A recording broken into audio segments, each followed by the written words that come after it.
Lalaki na sila. Dalawang nabuhay. Hindi mo yan eh, anak niya. Kaso namatay yung tatlo. Come on, halika, halika. Halika dito. Ito, maamot eh.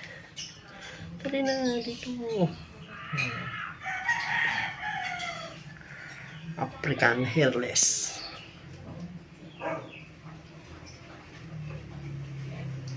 African hairless yata. Basta yung aso na walang ano to eh. Walang balahibo. Yan lang siya. Oh.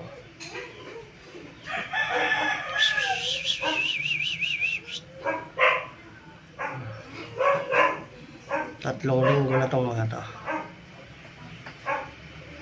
4 na linggo na sa ano, sunod na linggo. Sana mabuhay.